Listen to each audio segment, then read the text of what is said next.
Hello. In simplest terms, I want to talk about why it's so difficult to change our minds. I want to explore what it takes to challenge our deep-seated and ideological beliefs and think in a more flexible or dialectical way. It's hard enough to change from one belief or perspective to another, but even more difficult to hold and think from multiple perspectives. It's not only difficult, it can feel and be dangerous. That's because it involves contending with a truth that doesn't fit our beliefs and narrative. This provokes cognitive dissonance, which can seem to threaten our grip on reality. This video is a follow-on from my earlier video titled Why Woke and Anti-Woke Conversations Fail a Cognitive Developmental Perspective. Because I'll be talking about ideological and dialectical stages of thinking, you might want to check out that video for more explanation about cognitive stages. But don't worry, I'll provide a brief description here so that this can be a standalone video.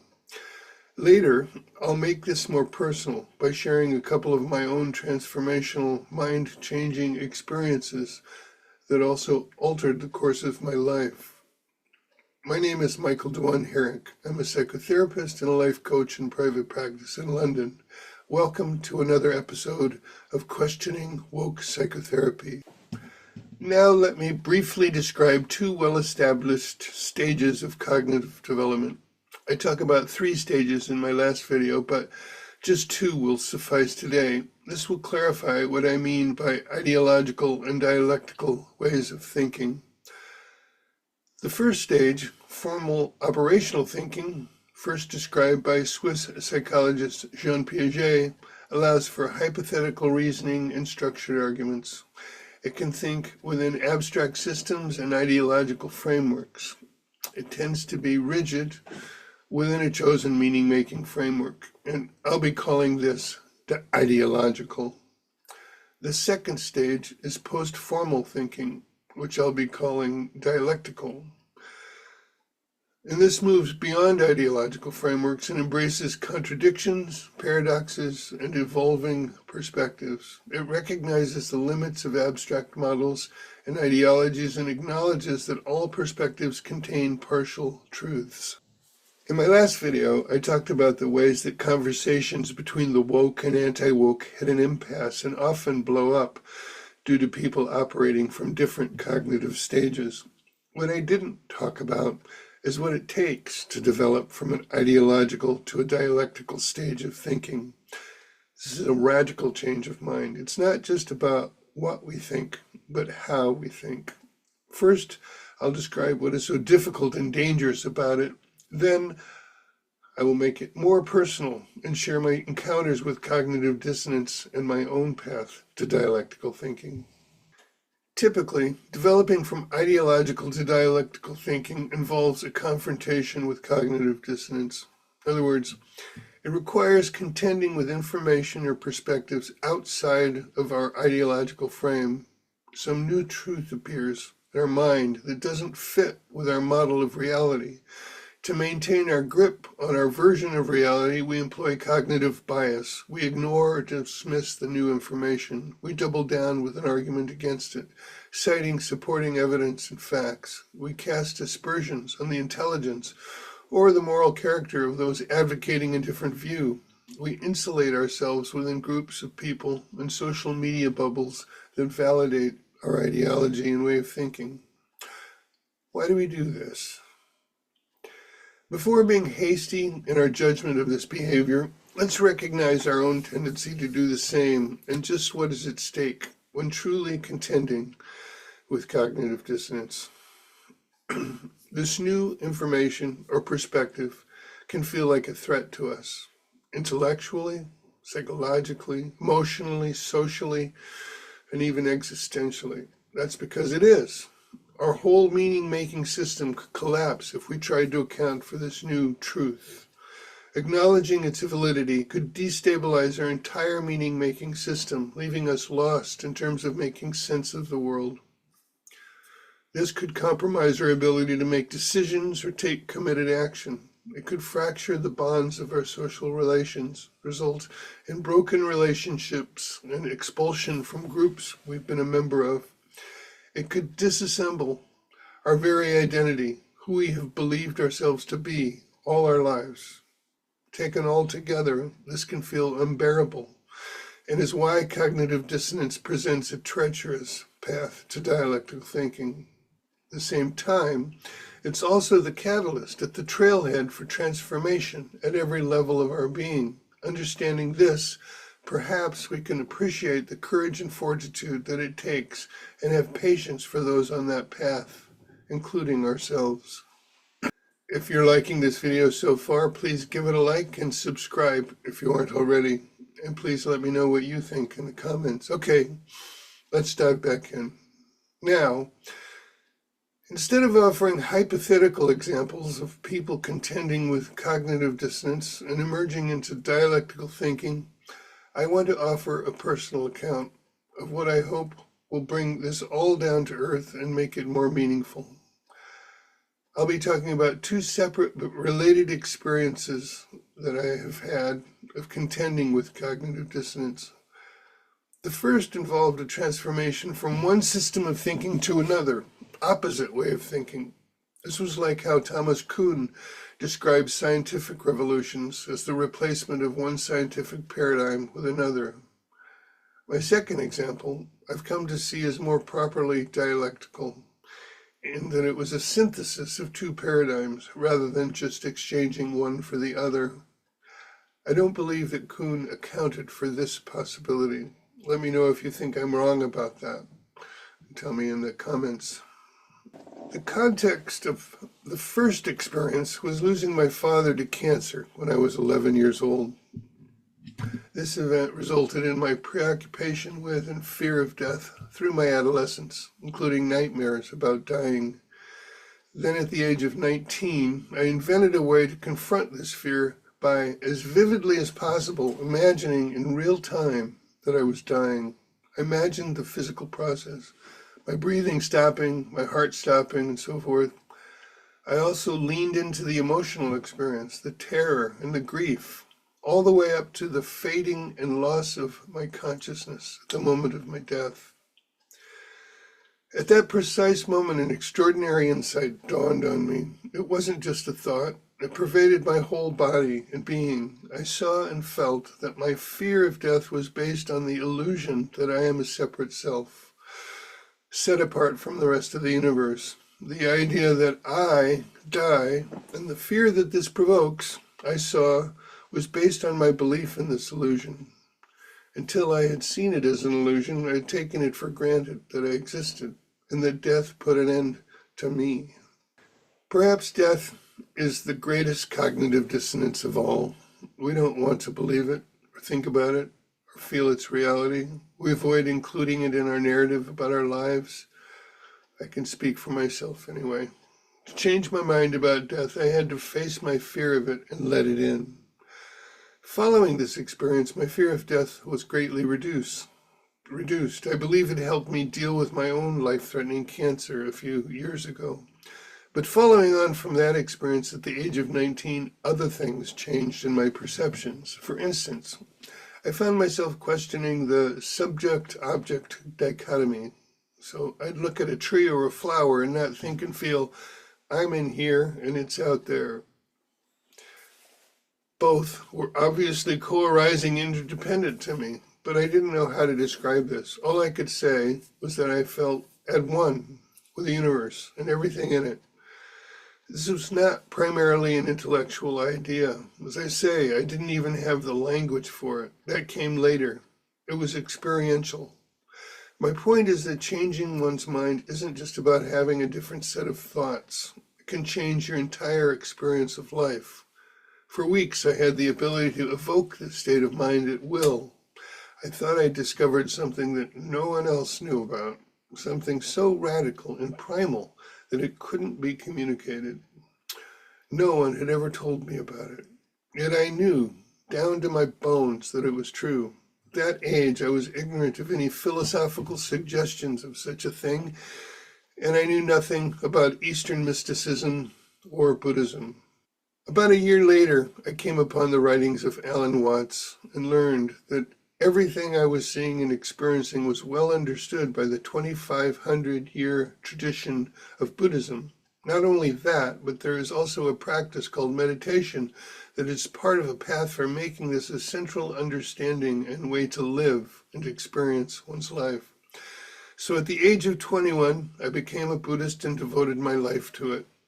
The paradigm shift was well underway and being fleshed out with teachings, practices, an ethical system, and a community or sangha of like-minded practitioners.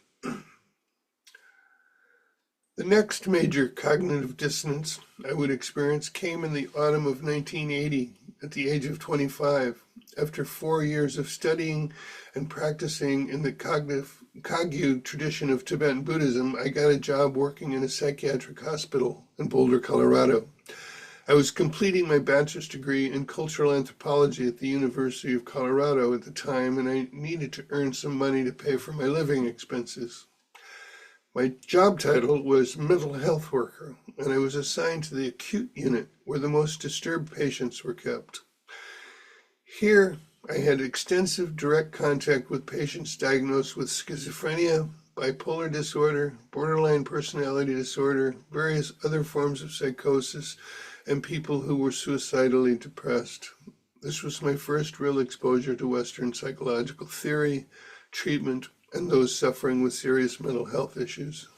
One of the first things that I noticed was that Western psychology took a very different view from Buddhism when it came to psychological suffering. Instead of being caused by an attachment to an illusory self, it was seen as caused by an insufficiently strong and coherent sense of self. When made strong, it is this self that can do reality testing, regulate emotions, control impulses, delay gratification, pursue goals, and engage in healthy collaborative relations with others.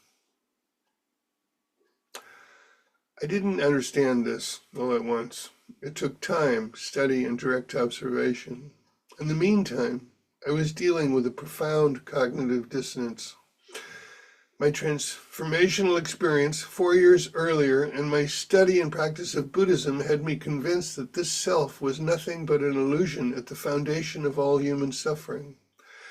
So I struggled to understand. I thought Western psychology didn't know what it was talking about. It was wrong in the biggest possible way.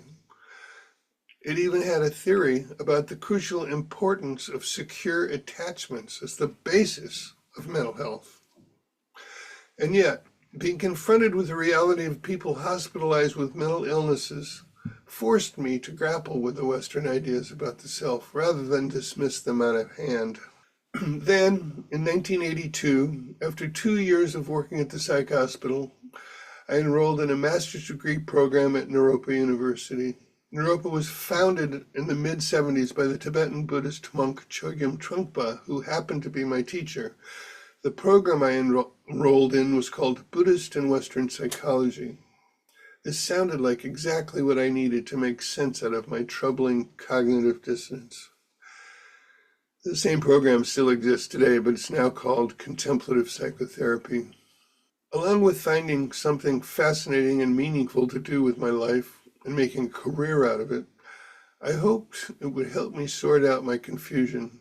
This was not just a stubborn intellectual puzzle for me. It had implications at the deepest levels of my being. Just as I once felt I had to face my fear of death, now it seemed I had to face my fear of life. I can't say that Naropa sorted this out for me. It helped, but the turning point came in the middle of my first year of training when one of my professors recommended additional optional reading. It was a book by Ken Wilber titled Spectrum of Consciousness. The professor had said just enough about it to suggest it might have something useful for addressing the war that was going on in my head. As I was desperately hungry for this, I bought the book and started reading it straight away. To say my eyes were opened is an understatement. Suddenly, I was able to make sense of my cognitive dissonance about self and no self. The simplest way to describe what Wilber made clear to me is to say that he put it in a developmental context. He described the basic process of human development as moving from pre-personal to personal to transpersonal. This means that we start life with only a vague and diffuse sense of self as an infant, establish a self or ego through childhood and adolescence, and then we have the potential to transcend that self and have access to transpersonal understanding and experience, but usually not until adulthood. Wilbur also pointed out that Western psychology confuses the transpersonal experience of egolessness with the pre-personal stage of oceanic oneness, as Freud would call it. This describes a regression to a former stage rather than a development to a further stage that transcends and includes the personal or egoic stage. Wilbur calls this the pre-trans fallacy. I also could now see that the reverse can happen. We can confuse the regressive pre-personal stage with the transpersonal because both have an appearance of egolessness. This clarified that schizophrenia probably isn't on the threshold of enlightenment. The difference can be identified by whether or not the personal stage is included. Wilbur's developmental perspective wasn't merely the resolution of a philosophical or intellectual conundrum for me. It had direct implications for how I navigated and showed up in my daily life, how I conducted myself in relationships, what goals I set or didn't set for myself, and how I interacted with patients in the hospital. I also had to work out what compassion really meant in practice. Is it pointing out the illusory nature of the self and the way to the cessation of suffering by releasing attachments to that self? Or is it building, strengthening, and clarifying that self and the skills that it offers for living one's life on earth? Clearly, persuading a person with schizophrenia that they don't exist is not going to be helpful. Never mind, it's impossible. Their self, as illusory as it may be, is already fractured and shattered into pieces. To transcend and include the ego, there must be something to transcend. And yet, someone sufficiently developed to the personal stage will benefit from a peek at the transpersonal.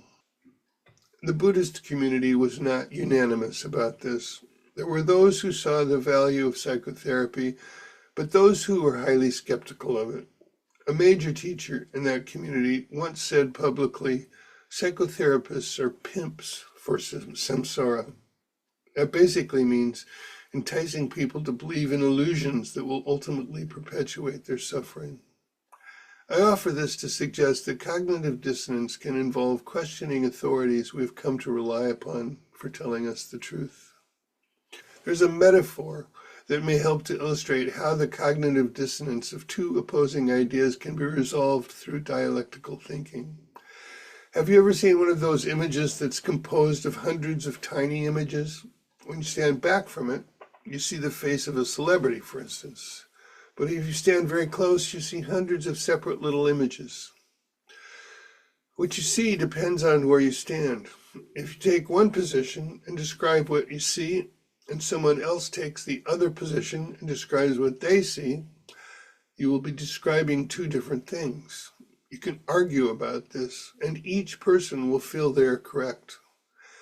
Cognitive dissonance is when those two people are in your own head. When it is just some picture hanging on a wall, not much is at stake. When what you see is what you use to make sense of the world and yourself and navigate your way through life, everything can be at stake. To preserve that, the other view must be made wrong. But if we are willing and able, metaphorically, to step back and forward and see from different perspectives, we can see and integrate both perspectives. This entails a profound change of mind that can transform our lives.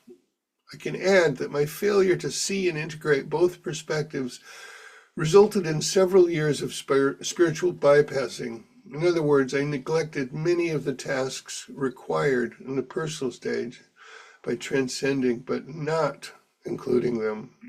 This also manifested as a persistent naivety about the practice of compassion. It may be that having developed the capacity for dialectical thinking in one area of our life, it becomes available and transferable to other areas.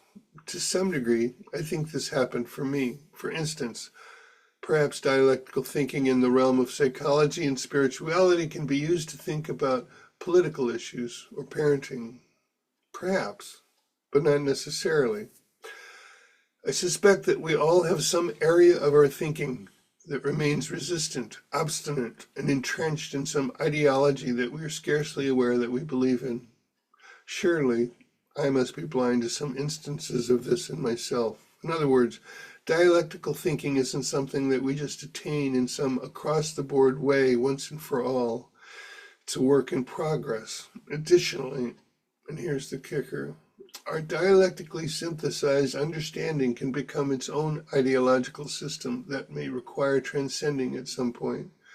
There may be no end to cognitive dissonance as long as we are thinking and trying to understand anything.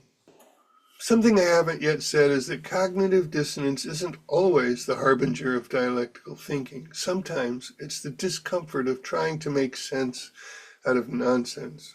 For instance, if you're standing in a cornfield in Nebraska, it may appear that the world is flat. It isn't.